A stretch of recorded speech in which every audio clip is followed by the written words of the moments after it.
pelayanan komunitas oleh Bapak Amir Hidayat. Sebelumnya, saya akan memperkenalkan dulu siapa beliau. Saya akan membacakan CV beliau terlebih dahulu.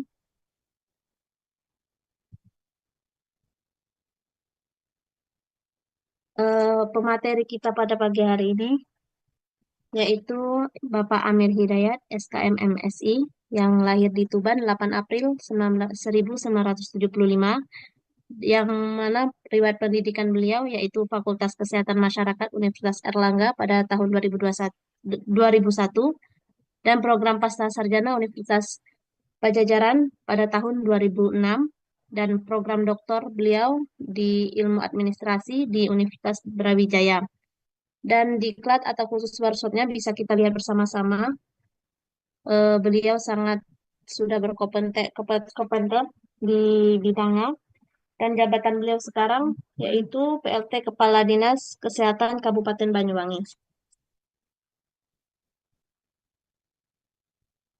Mungkin itu CV singkat dari beliau dan hari ini kita akan mendengarkan bersama-sama, akan mendapatkan ilmu bersama-sama yang disampaikan oleh Bapak Amir nanti. Kepada Bapak Amir Hidayat, SKM MSI selaku narasumber, kami persilahkan. Untuk mahasiswa dan peserta lainnya, ini diharapkan kamera dibuka nggih saat Pak Amir menjelaskan. Yang tidak ada halangan sinyal, mohon kamera dibuka. Terima kasih. Dipersilakan Bapak. Baik, terima kasih. Bismillahirrahmanirrahim. Assalamualaikum warahmatullahi wabarakatuh. Waalaikumsalam warahmatullahi wabarakatuh. Selamat pagi, salam sejahtera untuk Wabarakatuh. kita semuanya. Suara saya bisa dimonitor dengan baik? Nggih, Bisa, bisa Bapak. Bapak. Ya. Nggih, bisa. Oke. Bismillah, alhamdulillah, salatu wassalamu ala rasulillah wa ala alihi washabihi wa ala wa ba'du. Yang saya hormati Bu Ketua Stikes Rustida, Bu Haswita, beserta seluruh jajaran Stikes Rustida Banyuwangi. Yang saya hormati, saya banggakan para mahasiswa yang hadir via Zoom ini. Mudah-mudahan kita semuanya sehat selalu. Alhamdulillah, pagi ini kami bisa silaturahim, bisa ketemu dengan saudara sekalian eh, untuk sharing. Saya berharap ini sharing, nanti saya juga barangkali bisa mendapatkan saran masukan dari saudara-saudara sekalian.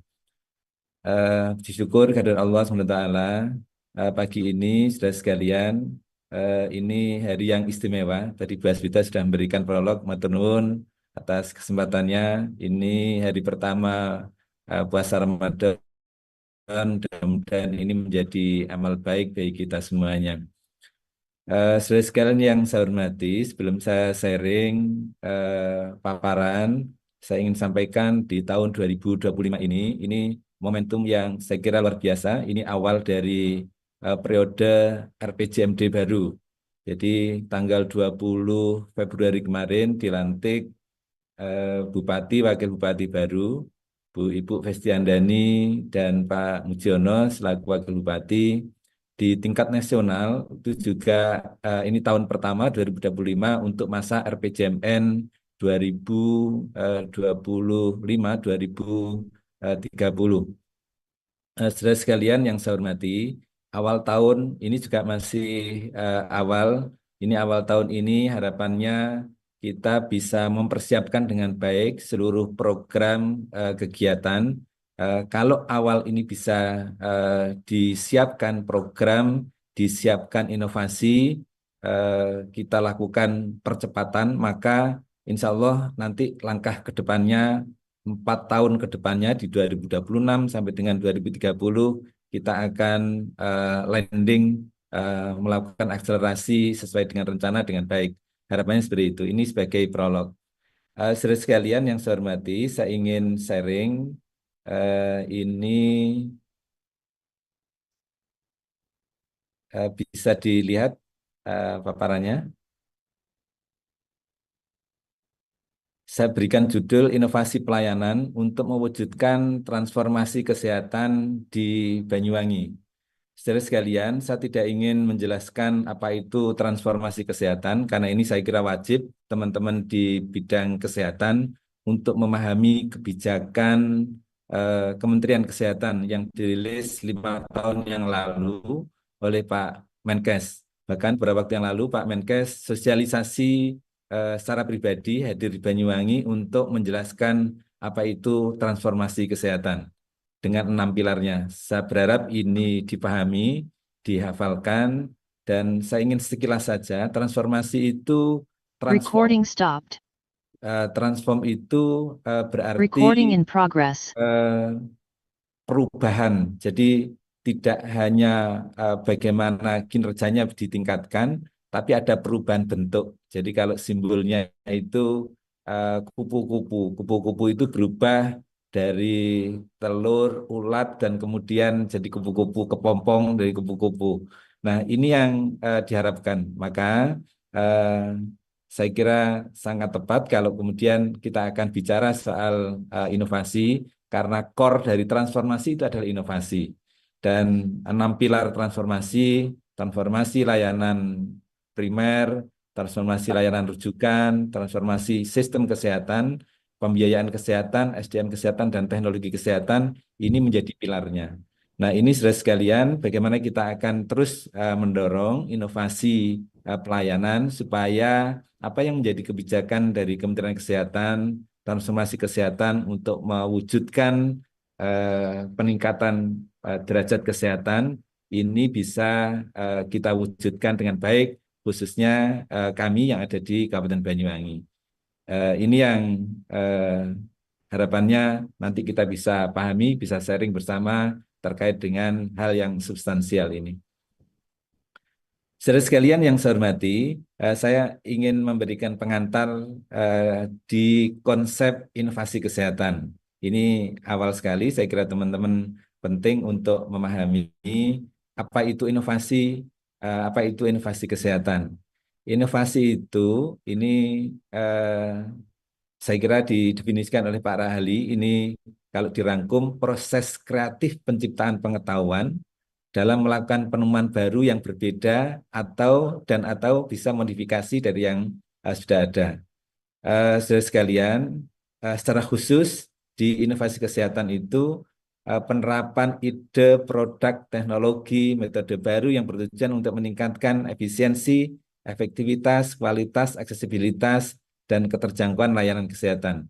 Ini konsepnya. Saya kira ini menjadi suatu yang sangat krusial, saudara sekalian, karena di Banyuwangi saya ingin sampaikan bahwa Kabupaten Banyuwangi ini sudah 7 tahun berturut-turut menjadi kabupaten dengan predikat terbaik di Innovative Government Award.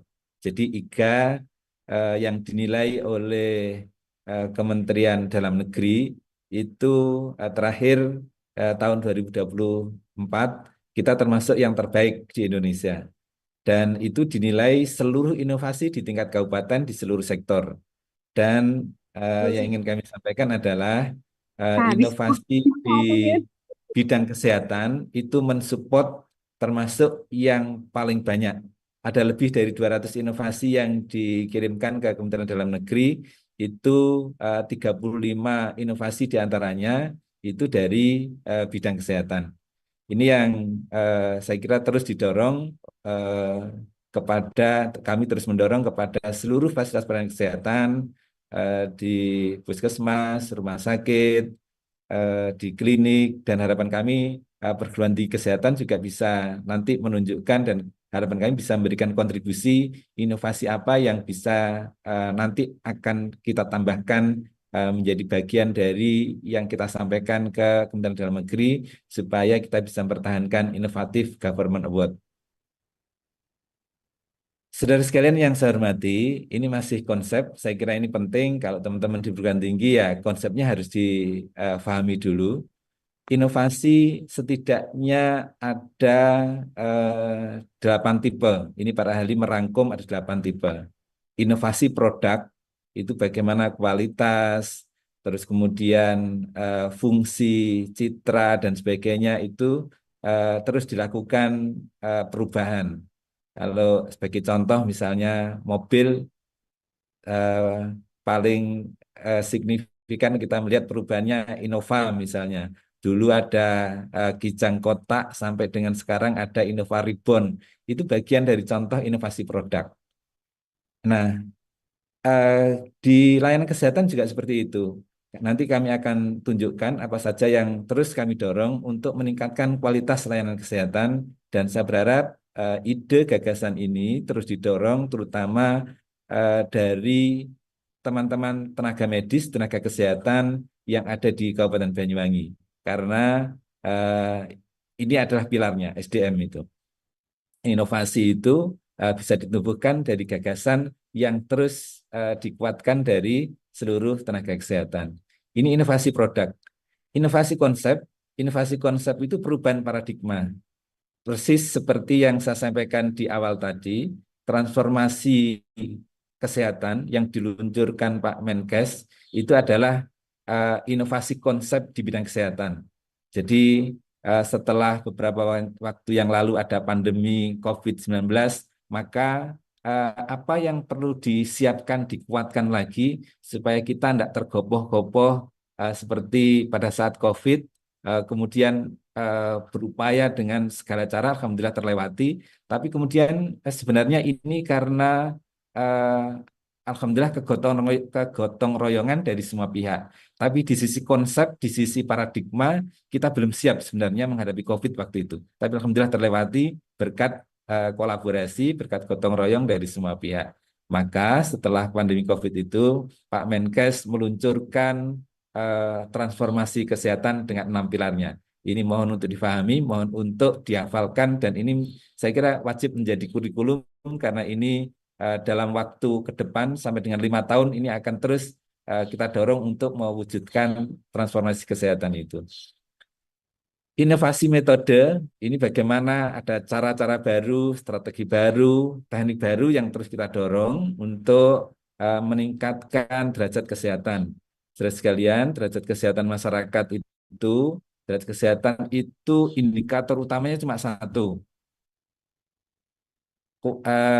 usia harapan hidup. Itu ketika usia harapan hidup semakin meningkat, maka itu bukti bahwa derajat kesehatan masyarakat meningkat. Alhamdulillah, saudara sekalian, di Banyuwangi ini terus meningkat. Saat ini dirilis oleh BPS, usia harapan hidup di Banyuwangi 74 tahun. Jadi anak-anak yang baru lahir di tahun 2024, kan dirilis tahun kemarin, itu mempunyai kemungkinan untuk hidup sampai dengan usia 74 tahun.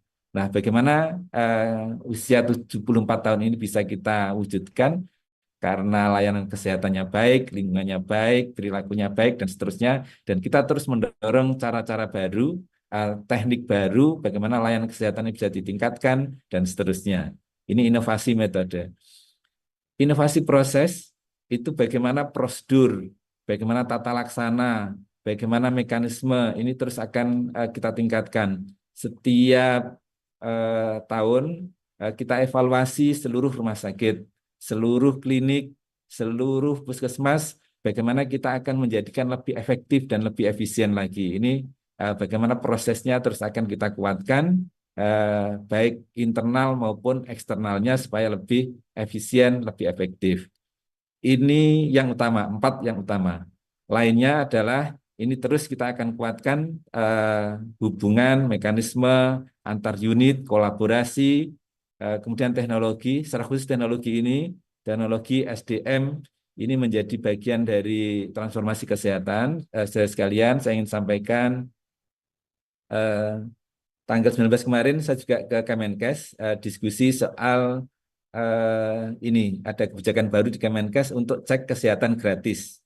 Nah, ini sudah sekalian harapan dari Pak Menkes itu teknologi-teknologi kesehatan yang ada di rumah sakit kelas A yang dulu tidak ada di Banyuwangi, hanya ada di Rumah Sakit Saiful Anwar, di Rumah Sakit Dr. Sutomo, sekarang diturunkan di Rumah Sakit kelas B, di Rumah Sakit Bambangan. Sekarang sudah ada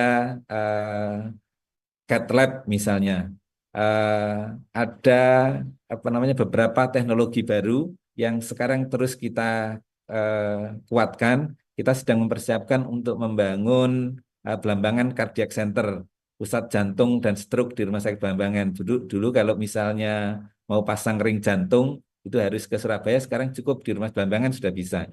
Ini antara lain teknologi-teknologi di rumah sakit. Nah, yang ada di rumah sakit itu diturunkan di puskesmas.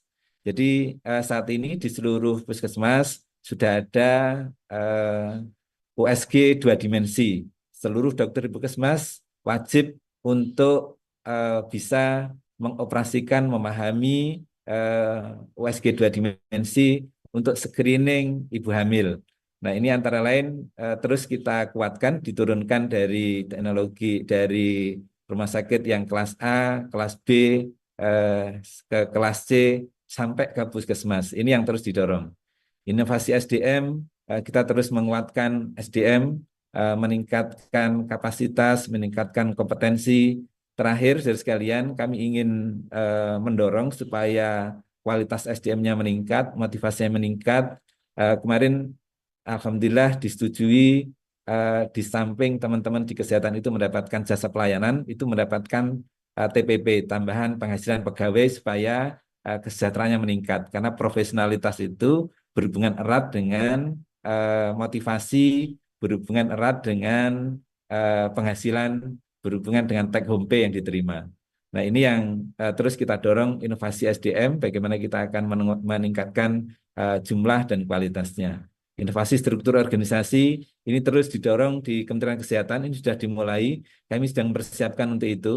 Kalau sekarang ada misalnya ada bidang Kesmas, bidang kesehatan masyarakat di Kementerian Kesehatan kemarin sudah dirubah ini menjadi bidang ini kesehatan layanan primer, Primkop, primer dan komunitas. Nah, ini antara lain terus dilakukan perubahan-perubahan. Ini Bapak Ibu sekalian, yang saudara sekalian, yang saya kira penting untuk dipahami dan kita terus mendorong perubahan-perubahan inovasi ini. Nah, tujuannya seperti yang kami sampaikan tadi, ini supaya lebih efisien, supaya lebih efektif. Efisien itu dalam penggunaan sumber dayanya. Saat ini, saudara sekalian, saya kira teman-teman juga sudah mendengarkan bagaimana pemerintah Presiden Prabowo itu minta untuk efisiensi di seluruh kementerian dan lembaga sampai dengan efisiensi di tingkat pemerintah kabupaten. Kami diminta sekarang ini saya sedang melakukan refocusing. Refocusing itu diprioritaskan kembali karena sumber daya yang terbatas. Anggaran kami diminta untuk dikurangi 30%. Nah, harapannya sumber dayanya diefisiensi, dikurangi, tapi efektivitasnya tetap bisa dipertahankan dan ditingkatkan. Ini tantangan kita. Nanti akan saya tunjukkan apa yang harus dilakukan untuk. Tapi bahwa kita semua itu terus berupaya untuk melakukan efisiensi sumber daya dan kemudian melakukan upaya untuk meningkatkan efektivitas layanan, meningkatkan keterjangkauan layanan, aksesibilitas, memastikan seluruh penduduk di Banyuwangi yang ada di perkotaan maupun yang ada di seluruh pelosok, ada beberapa daerah sulit itu di Banyuwangi, antara lain Sukomadi dan sebagainya, kita pastikan teman-teman yang ada di Sukomadi juga bisa mendapatkan layanan yang berkualitas. Nah, ini di sisi tujuan. Nah, harapannya kita terus bisa mengantisipasi berbagai tantangan kesehatan yang saat ini sedang kita hadapi. Nah, terus sekalian yang saya hormati, ini nanti saya akan berikan contoh-contoh. Saya akan berikan contoh apa yang yang sedang kami lakukan. Tapi ini konsepnya dulu saya ingin sampaikan ketika transformasi kesehatan sebagaimana yang diharapkan oleh Pak Menkes itu wajib untuk dilaksanakan dan kita wujudkan, maka core-nya adalah inovasi. Nah, kita mesti memformulakan inovasi itu seperti apa. Nah, saudara sekalian, yang menjadi langkah pertama itu kita wajib memahami problem eh, yang sesuai dengan tupoksi kita. Jadi inovasi itu kalau mau tadi ada definisi yang cukup panjang, tapi kalau mau dirangkum sebenarnya jawaban dari permasalahan yang kita hadapi itu inovasi.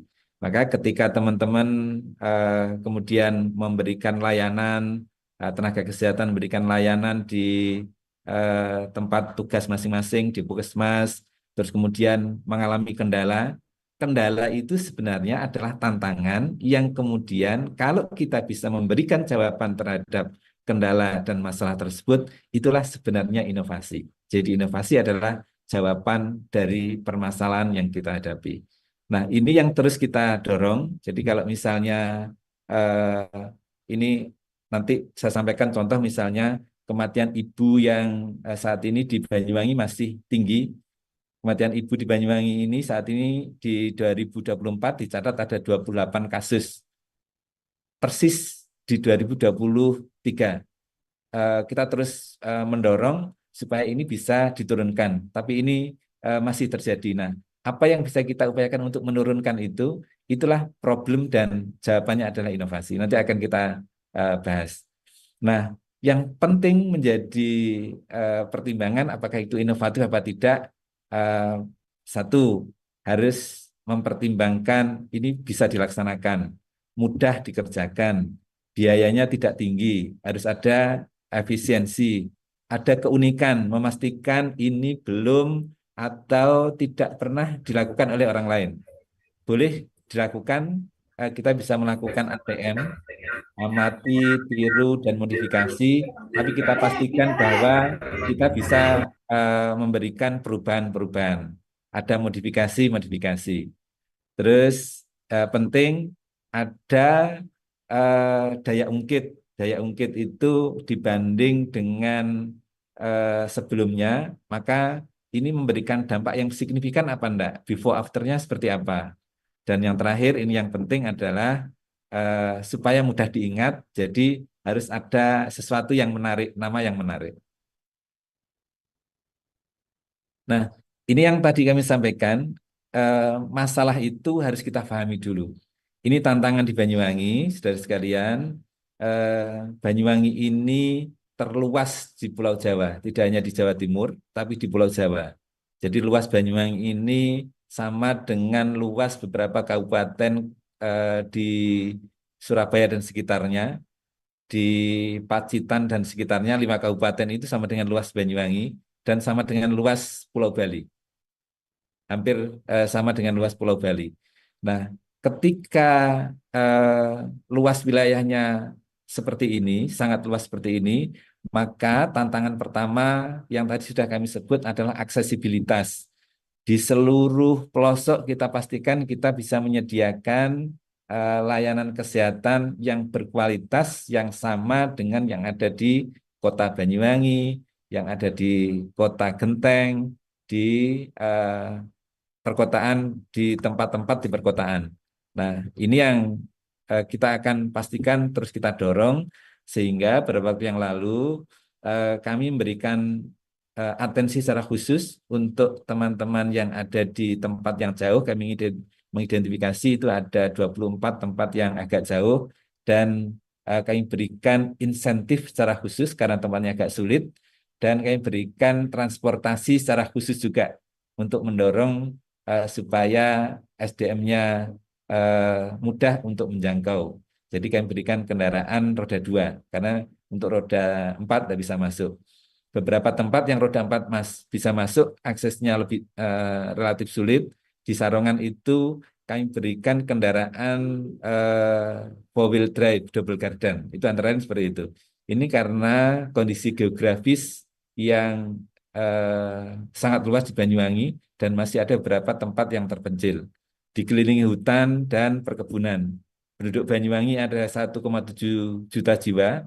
Ini sangat banyak dan kita harus pastikan bahwa kita bisa memberikan pelayanan mulai sebelum lahir, mulai hamil, sebelum hamil bahkan sampai dengan lahir, sampai dengan balita, remaja, sampai dengan lansia, sampai dengan akan dikubur lagi ini. Nah, ini menjadi sasaran subjek dari seluruh pelayanan kesehatan yang ada di Kabupaten Banyuwangi. Saudara sekalian, tadi sudah kami singgung, ini kami rangkum tantangan pelayanan kesehatan, bangunan kesehatan di Kabupaten Banyuwangi. Arahnya adalah kita akan terus menguatkan untuk bagaimana kualitas dan aksesibilitasnya bisa ditingkatkan. Nah, problemnya, tantangannya adalah sumber daya kita ini terbatas. Sumber daya itu antara lain dua yang sangat krusial, satu SDM, dua anggarannya. SDM itu kurangnya tenaga kesehatan. Jadi kemarin kami sampaikan ke pimpinan, ke Ibu Bupati, kami masih kurang dokter itu 38 orang. Perawat, bidan masih kurang dan alhamdulillah kami terus mendapatkan dukungan. Eh, Tahun ini seluruh tenaga magang di Puskesmas itu kami sebut dengan TLK.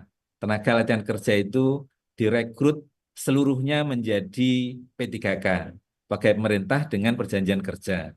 Nah, ini antara lain bagaimana kita akan terus diberikan insentif tambahan TPP secara bertahap, direkrut dokter, perawat, bidan, dan sebagainya. Ini SDM yang terbatas yang menjadi tantangan kita. Yang kedua, tadi luas wilayah sudah saya sampaikan. Nah, ini penting, dua hal ini. Kita sedang mengalami perubahan gaya hidup masyarakat. Jadi anak-anak sekarang ini mudah-mudahan mahasiswa tidak mengalami ini. Satu, ini era IT ini luar biasa. Aktivitas fisik masyarakat ini kurang, terutama remaja.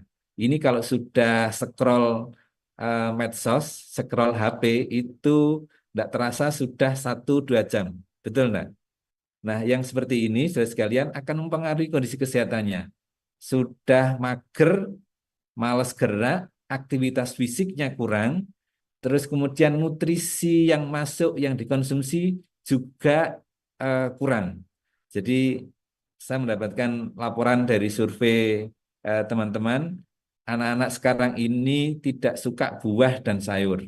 Nah, kalau seperti ini diteruskan, maka terutama yang remaja putri ini potensi terjadi anemia. Dan anemia di Banyuwangi sangat tinggi, hampir 60%, 59% remaja putri Banyuwangi mengalami anemia. Kalau sudah remaja putrinya anemia, dia menjadi calon pengantin, dia kemudian hamil, maka ini akan menjadi resiko tinggi. Kalau sudah resiko tinggi, maka dia berisiko untuk melahirkan anak yang stunting, melahirkan SDM yang kalau sudah stunting ini rendah. Pak Menkes itu menyebut agak keras, kualitas IQ-nya itu 20 sampai dengan 30 poin lebih rendah. Nah, ini akan berantat sampai dengan bagaimana kita menghadapi problem seperti itu. Ini perubahan gaya hidup. Saudara sekalian, ini masih menjadi tantangan juga munculnya emerging disease, penyakit menular baru. Dari tempo hari ada COVID, barusan ada HMPV misalnya, tempo hari ada Mpox dan sebagainya. Virus COVID ini masih ada di sekitar kita, meskipun virulensinya semakin menurun. Nah, ini perlu terus kita waspadai. Kami terus memantau perkembangan ini, rilis dari WHO, dari Kementerian Kesehatan, karena virus ini terus melakukan mutasi. Jadi tidak hanya manusia yang beradaptasi dengan lingkungan, virus pun ternyata beradaptasi dengan mutasi dengan berbagai bentuknya. Nah, ini yang harus kita hadapi. Kalau tadi tantangannya, maka apa yang kekuatan yang kita miliki untuk menghadapi itu. Nah, yang tadi saya sudah sampaikan ada banyak sekali problem yang terutama kami sebut tadi secara keseluruhan indikator utama pembangunan kesehatan itu adalah usia, harapan hidup. Usia harapan hidup itu di bawahnya, kalau di breakdown, yang paling dekat dengan usia harapan hidup itu adalah 3 indikator utama. Satu, kematian ibu, kematian bayi, dan stunting. Nah, di bawahnya lagi, baru kemudian ini penyakit menular, penyakit tidak menular yang juga masih ada di Kabupaten Banyuwangi. Di Banyuwangi ini HIV/AIDS ini termasuk tinggi. Kita ini berada di samping Bali. Mobilitas di Banyuwangi juga tinggi karena kita mengambil prioritas pariwisata, maka ini juga berisiko TB paru, tuberkulosis, demam berdarah ini masih terjadi di Banyuwangi. Dan ini yang penting, karena ini trennya meningkat. Penyakit tidak menular, jantung, stroke, gagal ginjal, diabetes mellitus ini meningkat. Nah, saudara sekalian, ini yang kemudian terus kita antisipasi, harapannya upaya promotif dan preventifnya bisa ditingkatkan. Kematian ibu dan kematian bayi yang tadi kami sampaikan menjadi indikator utama itu, kematian bayi misalnya ini masih ada 171 kasus, itu ada 15 kasus karena mengalami kelainan jantung bawaan. Nah, ini antara lain karena dampak dari penyakit tidak menular yang semakin meningkat trennya saat ini dan diperkirakan masih akan terjadi di beberapa tahun yang akan datang.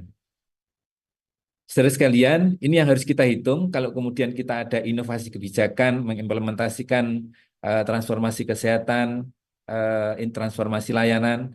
Di Banyuwangi ada 45 puskesmas, 13 rumah sakit, 72 klinik, ada dokter praktek mandiri dan praktek mandiri, perawat praktek mandiri, dan ini yang harapannya terus kita dorong untuk membantu berpartisipasi menguatkan aksesibilitas dan kualitas layanan kesehatan.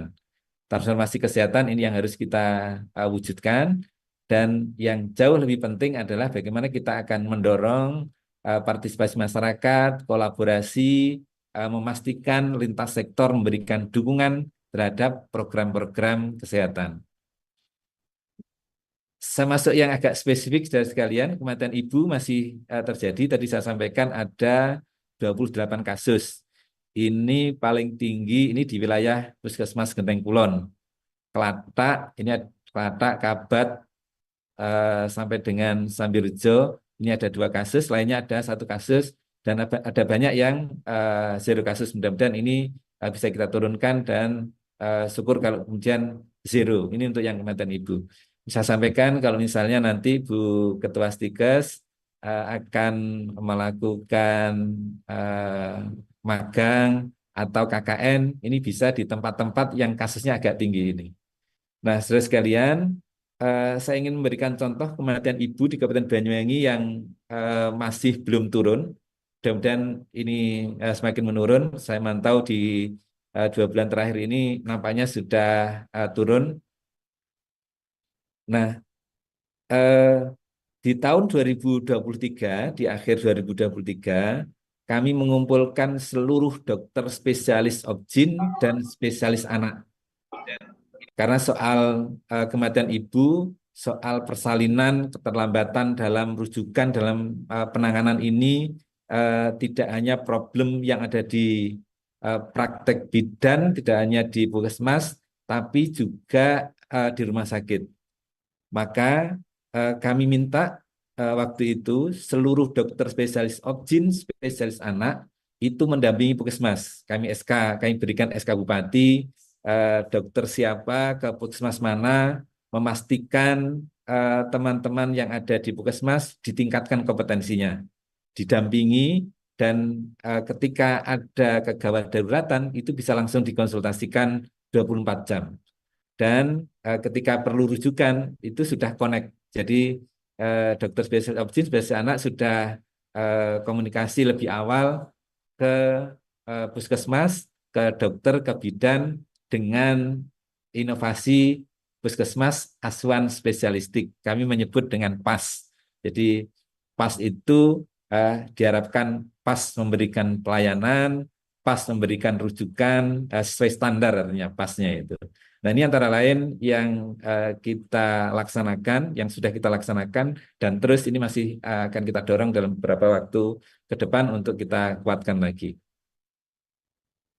Ini stunting juga seperti itu, alhamdulillah terus menurun. Di tahun 2021 itu ada 4.730 balita stunting. Terakhir di 2024, ini saat ini masih ada 2.171 balita stunting. Terus akan kita turunkan.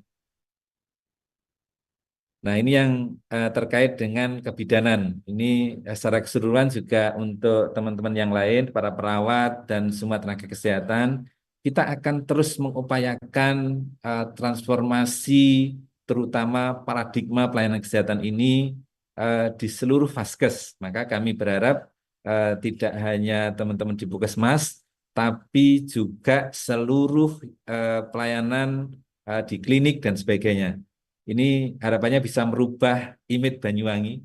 Image Banyuwangi ini dulu agak negatif, jadi secara keseluruhan dikenal dengan kota santet kan gitu. Terus kini alhamdulillah kita dorong menjadi kota pariwisata, kabupaten dengan destinasi unggulan pariwisata, dan alhamdulillah ini terus meningkat.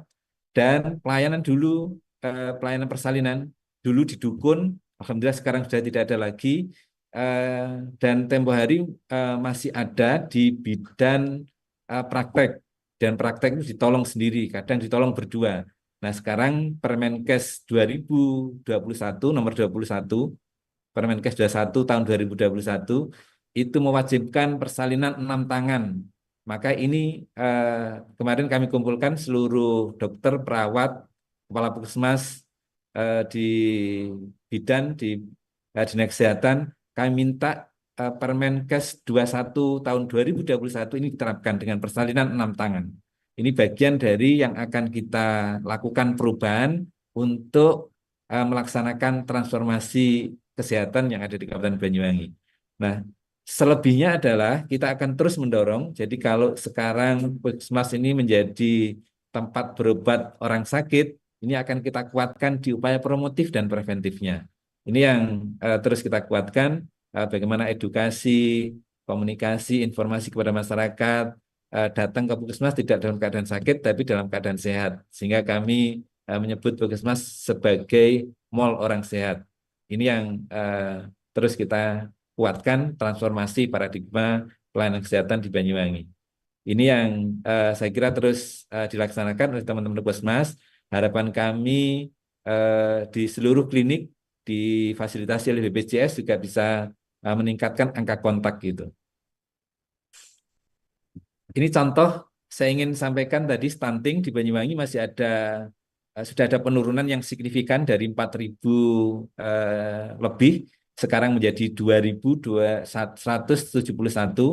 Nah, kami berharap ini terus diturunkan, dan kemarin kami sampaikan kami berharap ini bisa zero stunting di tahun 2030.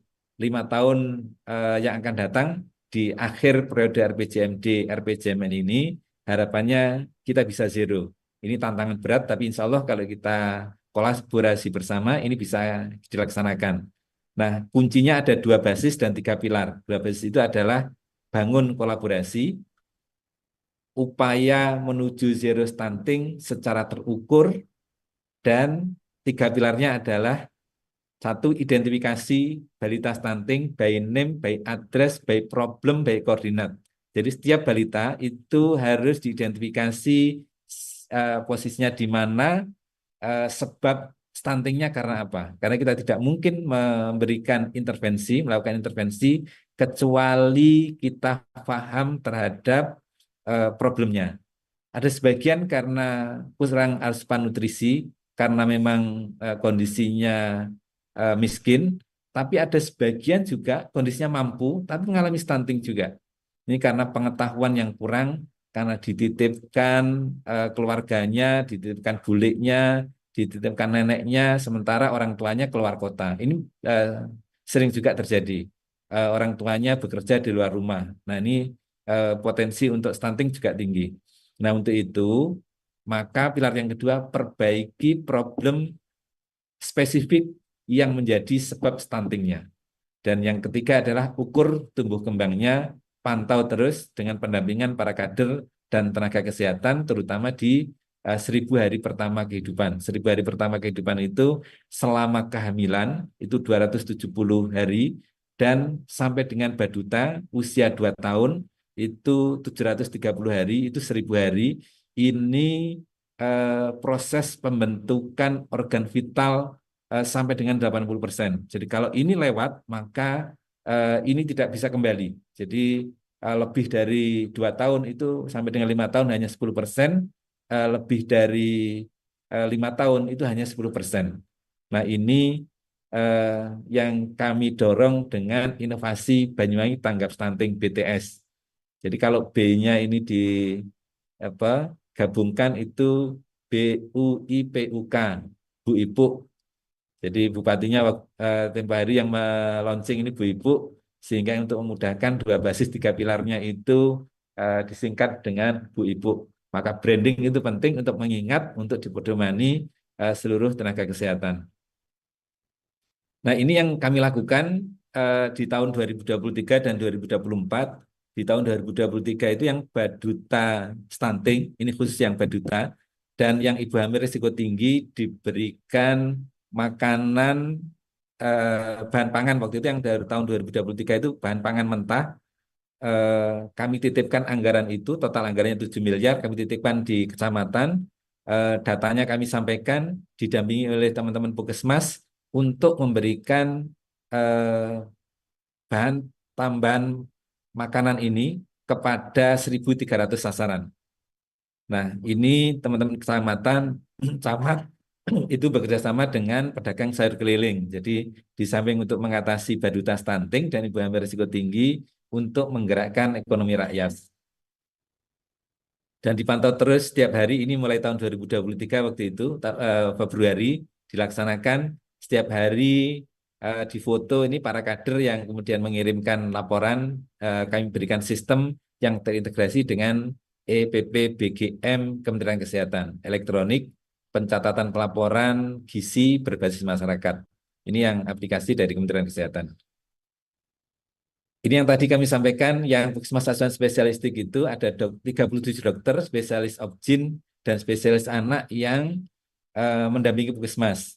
Itu harapannya bisa meningkatkan kualitas layanan ibu dan anak KIA-nya di Puskesmas, menurunkan angka kematian ibu, kematian bayi, dan terutama menurunkan stunting.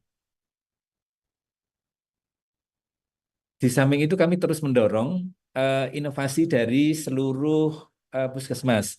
Ini saya ingin contohkan inovasi dari Puskesmas Sempu. Puskesmas Sempu itu punya inovasi pemburu bumil risti. Jadi pedagang melijoan itu direkrut, diberikan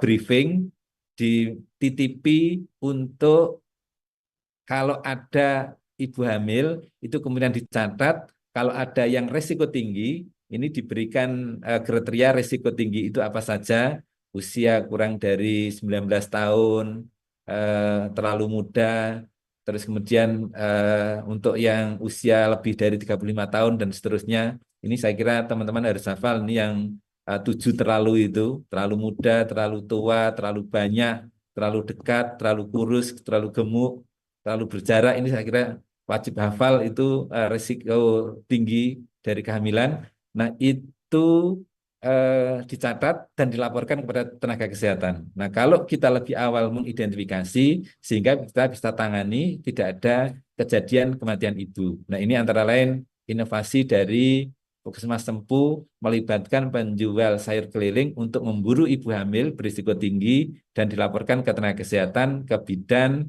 ke Puskesmas. Nah, saudara sekalian, tadi yang kami sampaikan partisipasi masyarakat lintas sektor itu penting. Stunting yang menjadi indikator kesehatan itu kami terus dorong tidak hanya yang melaksanakan yang memberikan partisipasi itu di bidang kesehatan. Sekolah itu tempo hari di Dinas Pendidikan ada inovasi sekolah asuh stunting SAS yang memberikan bantuan gizi kepada 4.500 balita. Ini terus saat ini berjalan. Nah, itu bagian dari yang terus kita dorong supaya masyarakat, supaya lintas sektor itu turut serta untuk membantu melaksanakan program-program prioritas di bidang kesehatan ini untuk menurunkan stunting, menurunkan kematian ibu, kematian bayi yang ada di Kabupaten Banyuwangi. Ini seluruh SKPD, ini sejak tahun 2022, itu setiap tahun sampai dengan sekarang setiap bulannya itu ada tanggal cantik. Jadi tanggal cantik itu kalau bulan Juli tanggal 7 Juli, 1 Januari. Kalau sekarang Maret, ini besok tanggal 3 Maret itu ada belanja cantik ASN. Jadi ASN wajib untuk belanja dan itu dibelanjakan diberikan kepada nilainya tidak banyak, itu sekitar 100 sampai dengan 200 ribu dan itu dikumpulkan diberikan kepada fakir miskin terutama yang stunting untuk mencegah stunting ini. Ini bagian dari inovasi yang terus kita dorong dan ada pelibatan dari seluruh sektor. Nah, saudara sekalian yang saya hormati, ini terus kami dorong juga. Kami sedang mengintegrasikan eh, sistem informasi seluruh fasilitas pelayanan kesehatan. Jadi yang kami sampaikan tadi ada 13 rumah sakit, 45 puskesmas. Untuk klinik ini baru 62 yang terintegrasi. Ini masih kami dorong, ada beberapa yang belum terintegrasi. Tempo hari saya tawarkan sebenarnya, kalau punya sistem informasi sendiri, maka kami akan bridging. Bridging itu kami sambungkan. Dan ternyata kami kumpulkan eh, teman-teman klinik itu banyak yang tidak punya sistem informasi. Sehingga kami siapkan SIM klinik yang begitu diinstal langsung terkoneksi dengan SIM Puswangi yang terkoneksi dengan data Satu Sehat Kabupaten Banyuwangi. Nah, kenapa ini penting? Ini untuk yang puskesmas dan rumah sakit itu untuk kecepatan dalam rujukan, sistem rujukan. Jadi rekam medik itu sekarang sudah tidak lagi manual, itu langsung ada di sistem. Nah, begitu dirujuk, itu langsung terkoneksi dengan dokter spesialis yang dituju di rumah sakit, sehingga teman-teman di rumah sakit tidak perlu tanya lagi, sebelum orangnya datang, dia sudah bisa baca ada rujukan dari mana, diagnosanya apa, sudah pernah mendapatkan treatment apa saja, sehingga lebih cepat untuk mempersiapkan dan melakukan penanganan. Nah, yang penting juga ini sudah kami lakukan. Ini saat ini kami sedang mendorong seluruh kecamatan. Ini percontohnya sudah jadi di Banyuwangi, di Kecamatan Banyuwangi. Jadi puskesmas di Banyuwangi itu ada 3 di Kecamatan Banyuwangi. Ini kami integrasikan dashboardnya di kecamatan. Jadi di kecamatan silakan nanti eh, adik-adik mahasiswa bisa lihat di Kecamatan Banyuwangi itu ada layar yang sangat besar. Dulu layar itu di Pendopo, digeser sebagai percontohan di Kecamatan Banyuwangi.